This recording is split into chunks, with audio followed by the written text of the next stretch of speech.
बड़े सपने देखिए क्योंकि बड़े सपने देखने वालों के सपने ही पूरे हुआ करते हैं।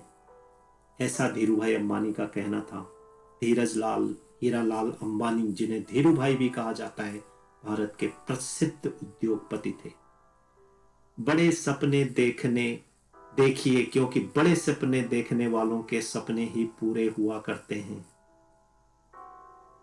धीरज लाल हीरालाल अंबानी ने 1966 में रिलायंस टेक्सटाइल की स्थापना की।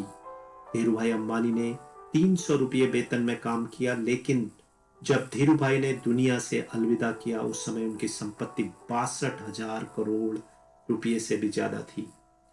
धीरूभाई ने जिस मेहनत, ईमानदारी और लगन से तरक्की की, उसी वजह से भारत का हर युवा उनसे प्रेरणा लेता है। धीरूभाई भारत की ही नहीं, संसार के प्रेरणादायी व्यक्तित्वों में से एक थे।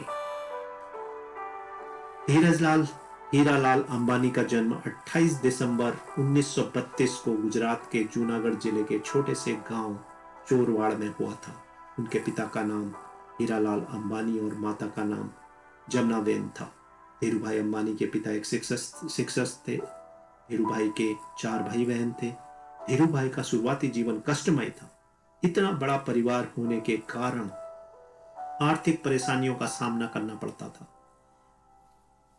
इन्हीं सभी परेशानियों के कारण उन्हें स्कूली शिक्षा भी बीच में छोड़नी पड़ी। पिता की मदद करने के लिए धीरूभाई ने छोटे मोटे काम करने शुरू कर दिए। धीरूभाई ने पढ़ाई छोड़ने के बाद फल और नाश्ता बेचने का काम शुरू किया, लेकिन कुछ ज्यादा फायदा नहीं हुआ। उन्होंने गांव के पास एक धार्मिक स्थल पर पकोड़े बेचने का काम शुरू किया, लेकिन यह काम पूरी तरह पर्यटकों पर निर्भर था।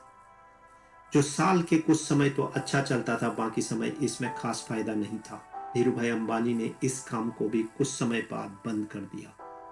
बिजनेस से मिली पहली 2 असफलताओं के बाद धीरूभाई के पिता ने उन्हें नौकरी करने की सलाह दी।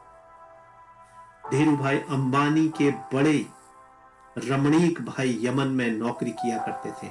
उनकी मदद से धीरूभाई को भी यमन जाने का मौका मिला। वहां उन्होंने 300 रुपये प्रति माह के वेतन पर पेट्रोल पंप पर काम किया। महज 2 वर्ष में ही अपनी योग्यता की वजह से प्रबंधक के पद तक पहुंच गए। इस नौकरी के दौरान भी धीरूभाई का मन इसमें कम और व्यापार में करने के मौकों की तरफ ज्यादा रहा। धीरूभाई ने उस हरेक संभावनाओं पर इस समय विचार किया कि किस तरह से सफल बिजनेसमैन बन सकते हैं। एक घटना व्यापार के प्रति जुनून को बयां करती है। धीरूभाई अंबानी जब एक कंपनी में काम करते थे, तब वहां काम करने वाला कर्मियों को चाय महज 25 पैसे में मिलती थी, लेकिन धीरूभाई के पास एक बड़े होटल में चाय पीने जाते थे, जहां चाय के लिए 1 रुपया चुकाना पड़ता था। उनसे जब इसका कारण पूछा गया तो उन्होंने बताया कि उससे बड़े होटल में बड़े बड़े व्यापारी आते हैं और बिजनेस के बारे में बातें करते हैं। उन्हें ही सुनने जाता हूं ताकि व्यापार की बारीकियों को समझ सकूं। इस बात से पता चलता है कि धीरूभाई अंबानी को बिजनेस का कितना जुनून था। कुछ समय बाद यमन में आजादी के लिए आंदोलन शुरू हो गए। इस कारण वहां रह रहे भारतीयों के लिए व्यवसाय के सारे दरवाजे बंद कर दिए गए। इसके बाद लगभग 1950 के दशक के शुरुआती सालों में धीरूभाई अंबानी यमन से भारत लौट आए और अपने चचेरे भाई चंपकलाल दमानी के साथ मिलकर पॉलिस्टर धागे और मसालों के आयात निर्यात का व्यापार प्रारंभ किया। रिलायंस कॉमर्शियल कॉरपोरेशन की शुरुआत मस्जिद बंदर के नरसिम्हा स्ट्रीट पर एक छोटे से कार्यालय के साथ शुरू हुई। यहीं से जन्म हुआ रिलायंस कंपनी का। इस व्यापार के पीछे धीरूभाई का लक्ष्य मुनाफे पर ज्यादा ध्यान न देते हुए ज्यादा से ज्यादा उत्पादों का निर्माण और उनकी गुणवत्ता पर था।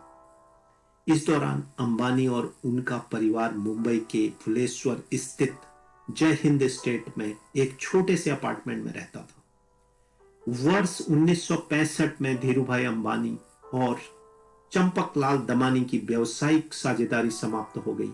दोनों के स्वभाव और व्यापार करने के तरीके बिल्कुल अलग थे, इसलिए यह साझेदारी ज्यादा लंबी नहीं चल पाई। एक और जहां दमानी एक सतर्क व्यापारी थे, वहीं धीरूभाई को जोखिम उठाने वाला माना जाता था।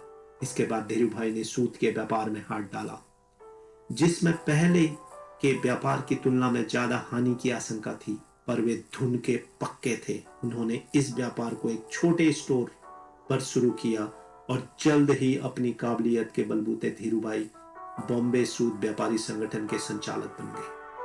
अब तक धीरूभाई को वस्त्र व्यापार की समझ हो गई और इस व्यवसाय में अच्छे अवसर की समझ होने के कारण उन्होंने वर्ष 1966 में अहमदाबाद के नरोड़ा में एक कपड़ा मिल स्थापित की।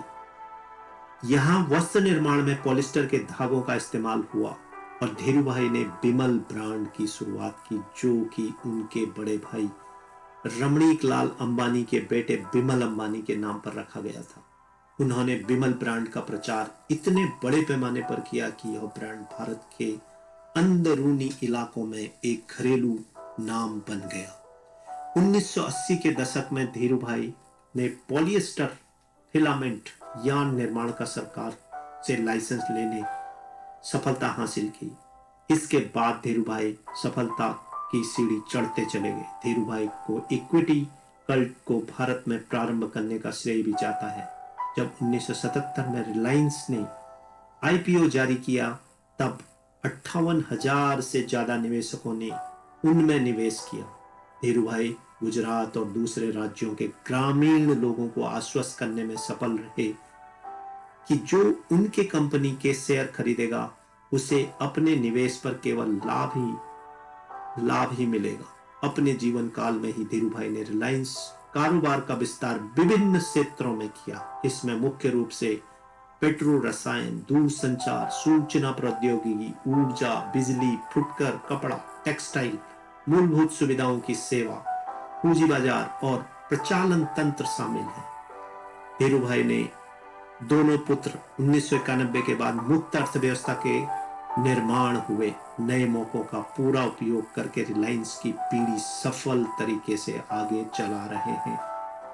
धीरूभाई अंबानी ने जो कंपनी कुछ पैसों की लागत पर खड़ी की थी, उस रिलायंस इंडस्ट्रीज में 2012 तक 85,000 कर्मचारी हो गए और सेंट्रल गवर्नमेंट के पूरे टैक्स में से 5% रिलायंस देती थी। और 2012 में संपत्ति के हिसाब से विश्व की 500 सबसे अमीर और विशाल कंपनियों में रिलायंस को भी शामिल किया गया था।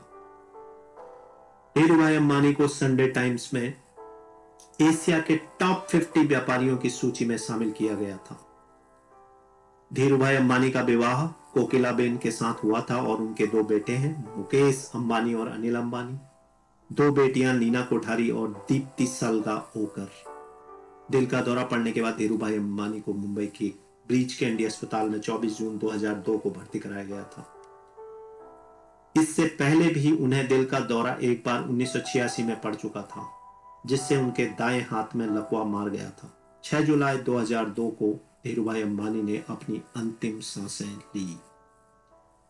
उन्हें अनगिनत पुरस्कार मिले, उनमें से कुछ हैं वर्ष 1998 में पेंसिल्वेनिया विश्वविद्यालय द्वारा डीन मेडल प्रदान किया गया। एशिया वीक पत्रिका द्वारा वर्ष 1996, 98, 2000 में power 50 most powerful people in Asia की सूची में शामिल किया गया। 1999 में business India man of the year भी दिया गया।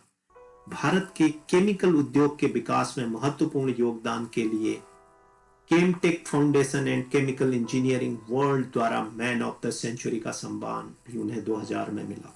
वर्ष 2001 में economic times award for corporate excellence के अंतर्गत लाइफ टाइम अचीवमेंट अवार्ड भी उन्हें मिला। Asian business leadership forum award 2011 में मरणोपरांत ABLF ग्लोबल एशियन अवार्ड से उन्हें सम्मानित किया गया। Federation of Indian chambers of commerce and industry FICCI द्वारा मैन ऑफ 20th सेंचुरी भी उन्हें घोषित किया गया। ऐसे थे धीरूभाई अंबानी। करोड़ों लोगों के वो प्रेरणा स्रोत हैं, खासकर उन लोगों के प्रेरणा स्रोत बने हैं जो व्यावसायिक जिंदगी में आगे बढ़ना चाहते हैं। धन्यवाद।